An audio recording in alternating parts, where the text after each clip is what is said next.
때 온 세상이 환한 빛으로 가득 차는 것 같았어요. 작은 생명이 제 안에 자라고 있다는 사실만으로도 가슴이 벅차올랐죠. 그런데 어느 날 의사 선생님의 차분한 목소리에서 예상치 못한 단어가 들려왔어요. 양막대.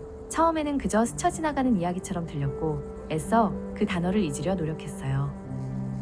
하지만 마음 한구석에는 불안감이 자리 잡고 있었어요.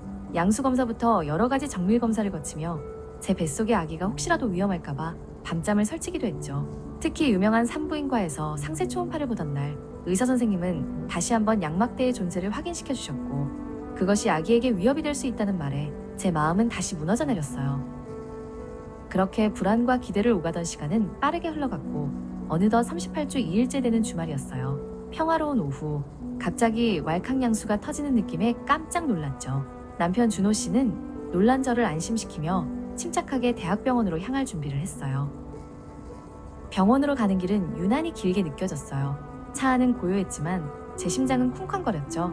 아기를 만날 기대감과 동시에 혹시 모를 상황에 대한 두려움이 뒤섞여 복잡한 감정들이 밀려왔어요. 준호 씨의 따뜻한 손이 제 손을 감싸 안아주며 조용히 힘을 실어주었어요.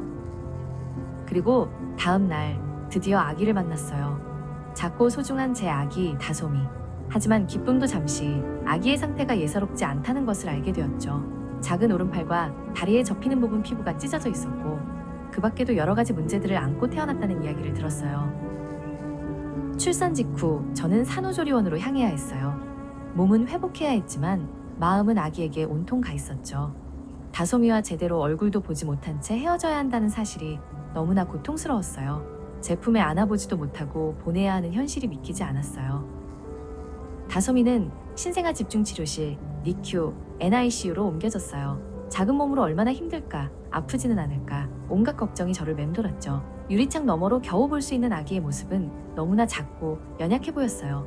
엄마의 품이 아닌 차가운 기계들 속에서 홀로 싸우고 있는 아기를 생각하면 눈물이 멈추지 않았어요. 그렇게 이 주라는 시간이 흘렀어요. 조리원에 머무는 동안에도 제 생각은 온통 다솜이에게 향해 있었죠.